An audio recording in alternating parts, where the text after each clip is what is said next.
बाईस जनवरी के घूमी उजाला मंदिर पर जे स्वागत करी वो मंदिर पर लेके हम निकल पहुंच जाए। अभी तो हम शिव मंदिर उलिटी पर। हाँ बहुत से लोग बैठा बहुत लोग हैं, विश्व मंदिर परिसर वाले लोग हैं, कुछ माताएं हैं, कुछ वाले हैं, वहाँ हम लोग बैठे हुए हैं। माने 6 से 7 इसका एक टाइम रखा गया है, 6 बजे से 7 बजे। तो आपकी उधर भी मान लीजिए कि हर मतों में है तो उधर के सभी लोग यदि हो जाएंगे तो मैंने कुछ बातों को रख रहा था कि कहा था सूर्य शंकर गणपति भी भगवान को है, मैंने वहाँ सीता को पहले से था, आज भी है और उसकी भी एक सुरक्षा कर दी गई है। आप जाएं तो इस सब पर ध्यान रखेंगे। दूसरा है श्री राम जन्मभूमि मंदिर परिसर में प्रस्तावित अन्य मंदिर। अब वहाँ मंदिर और किसका किसका है, तो जैसे रामायण को सब लोग जानते हैं, रामायण की रचना महर्षि वाल्मीकि जी के माध्यम से शुरू हुआ है, तो वहाँ महर्षि वाल्मीकि जी का भी मंदिर है। हाँ रहेगा, प्रस्तावित है, मैंने वो भी बनेगा। अच्छा, महर्षि वशिष्ठ जी का, वशिष्ठ जी महर्षि विश्वामित्र जी का जो गुरु रह चुके हैं, और महर्षि अगस्त ऋषि का। अगस्त ऋषि का क्या महत्व है मालूम है आप लोगों को? अगस्त ऋषि का क्या महत्व है आपके जीवन में? नहीं, इस जीवन में महत्व क्या है? अगस्त ऋषि का नाम लेने से जो बिजली कड़कती है ना वो बंद हो जाए, और बिजली कड़कती हो और अगस्त ऋषि का आप नाम ले लें तो उसका डर आपका खत्म हो जाएगा। और अगस्त का एक पेड़ होता है जहाँ बिजली कभी नहीं गिरती। अच्छा, एक महत्व और है। दूसरा महत्व हमारा जीवन, एक महत्व ये है कि भगवान राम जन्म लेने का लिए थे, कभी जो है 14 किए थे, तो कभी हिमालय पर्वत है उसको पार हो गए, और पार होते समय पर्वत को सिखाए कि आप सावधान होकर के सुन लो। पर्वत जो है उनके जिला थे, हिमाचल सरकार उनके जिला थे, तो बोले कि हमें पर्वत से वो पार जा रहे हैं, और जब तक मैं लौट के ना आऊँ इसके ऊपर नहीं। तो बोलिए अगस्त महाराज की जय। तो ये अगस्त ऋषि का इस कलयुग में विशेष महत्व है। तो इसका हमारे यहाँ जितने ऋषि हैं, चाहे वशिष्ठ हो, विश्वामित्र हो, अगस्त हो, और निषाद राज गृह, निषाद राज जो भगवान को सोचिए कि पार किए थे, और माता सबरी मंदिर भी वहाँ प्रस्तावित है, और देवी अहल्या को जो भगवान बक्सर में तारे थे, बक्सर में शिक्षा दीक्षा हुई थी भगवान का, और विश्वामित्र मुनि अहल्या को जो पत्थर बन गई थी उनको तार दिए थे, माने उनके स्पर्श से वो फिर मूर्त रूप में आ गई और फिर अपने पति के साथ उस धाम में चली गई। इसी तरह से अहल्या दक्षिण पश्चिमी भाग में नवरत्न कुबेर के टीले पर, दक्षिण पश्चिमी भाग में कुबेर क्या है, कुबेर के टीले क्या है कि वहाँ जटायु जो थे राम भक्त थे। क्या कर रहे हैं जी, कुछ बोल रहे हैं यहाँ पर, आप भी बोलिएगा तो हम क्या बोलेंगे? सुनिए, सावधान हो जाए, दक्षिणी हल्ला ना करें। महाराज जी कुछ बोलते हैं उसको समझ लें। अच्छी बात है कि मैंने मौका मिला है कि आप दक्षिणी पश्चिमी भाग में नवरत्न कुबेर टीले हैं। कुबेर टीले पर, कुबेर का एक टीला बना, मैंने टीला बना क्या होता है, ऊंचा स्थान। अच्छा, उस पर स्थित शिव मंदिर का जीर्णोद्वार एवं राम भक्त जटायु राज की स्थापना, ये सब क्या है भगवान की कृपा से स्थापना होगी। तो ये बहुत बड़ी बातें हैं जो आप जाएंगे तो इसमें सारे प्रस्तावित व्यवस्था भी आपके पास ही है। इस फोटो में सब कुछ रखा गया है, दर्शन करेंगे। और इस फोटो से अपने 22 जनवरी को। अब दूसरी बात जो इस कलश का उद्देश्य है, ये बात इसमें लिखी हुई, लेकिन इस बात को अभी पर्चा आया तो उसको हम अपने से स्पष्ट कर पाए कि क्या इसका अर्थ रहा। तो उसमें एक बात आई है कि प्राण प्रतिष्ठा के दिन, जैसे प्राण प्रतिष्ठा किस दिन होनी है, आप लोग कितने लोगों को मालूम है बताइए? 22 जनवरी को। उस दिन कौन दिन पड़ता है?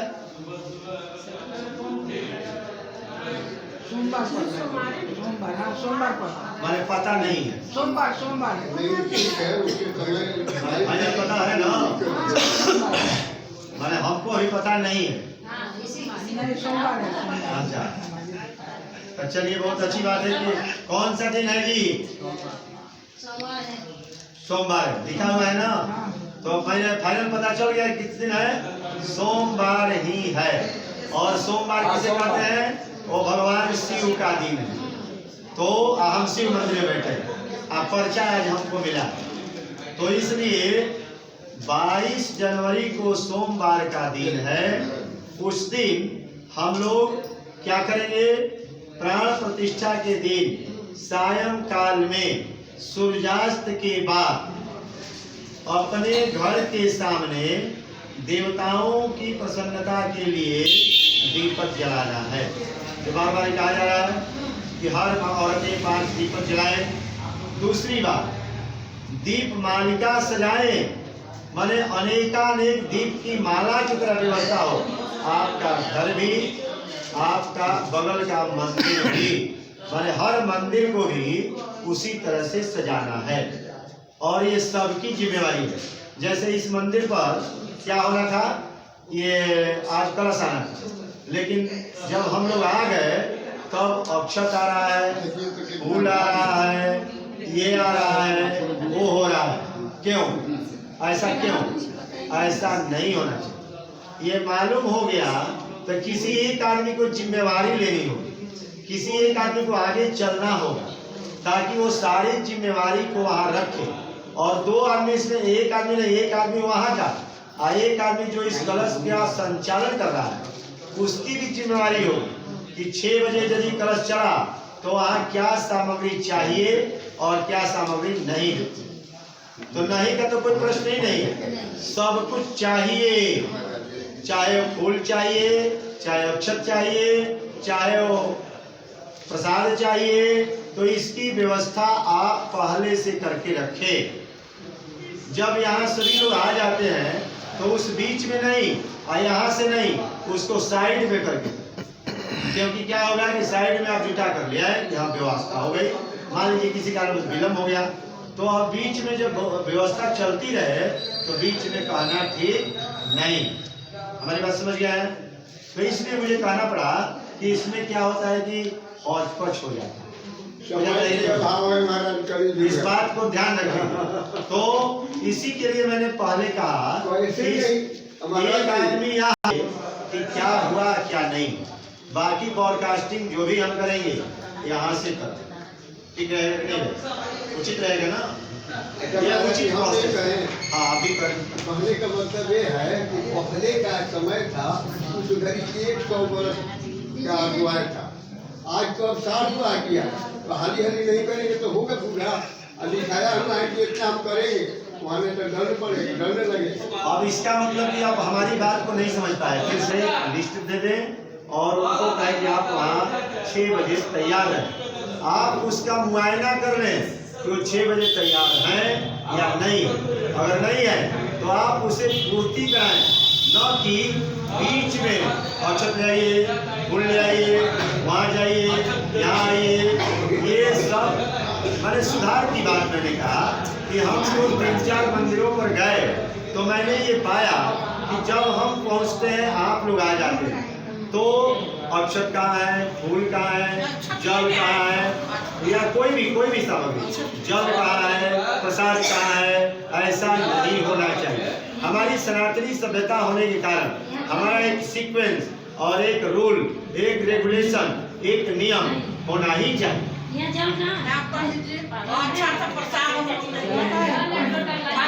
अभी आएगा, जल भी आएगा। मैं अभी इसीलिए कह रहा हूँ कि मेरा कहना ये नहीं है कि इसकी व्यवस्था मुझे पहले करनी है। मैं इसीलिए कह रहा हूँ मंदिर में हर व्यवस्था मौजूद है, जो कि यहाँ की व्यवस्था। मैं फिर से एक बार उस बात रिपीट कर रहा हूँ, हम भी सुन रहे हैं, आप भी सुने, ध्यान से थोड़ा सुने बात को। मैंने क्या कहा कि किसकी क्या व्यवस्था है, मुझे उससे भी लेना देना नहीं है। एक नंबर में, पहला नंबर मैंने क्या कहा, मैं इस कलश के साथ हूँ या आप इस कलश के साथ, कोई एक आदमी जिम्मेवार बने। यार मैं जो कह रहा हूँ सुनने के लिए, फिर कोई सुन नहीं रहा है भाई, आप बीच में मत बोलिए। अरे भाई आप भी बोले, यहाँ इस व्यवस्था में है, इसके प्रधान रमेश जी है, मैं ये मिश्र ये नहीं है। जहाँ जिम्मेदारी इनकी होगी नहीं होगी, वो स्थान चलाएंगे नहीं।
रामेश्वराय, ये रामेश्वर धाम का रामलला की मूर्ति आई है और इसलिए आज इनकी पूजन प्रतिष्ठा में हम लोग अपना ये समय शिव मंदिर के प्रांगण में दे रहे हैं। तो सभी लोग इस जल के साथ अपनी व्यवस्था को पूर्ण करेंगे।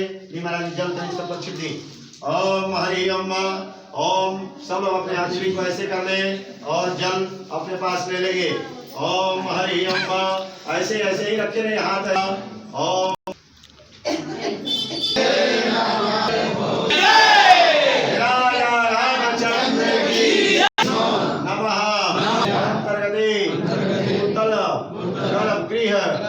अंतर्गते श्री राम लला प्राण प्रतिष्ठात्मक दिवस अंतर्गते,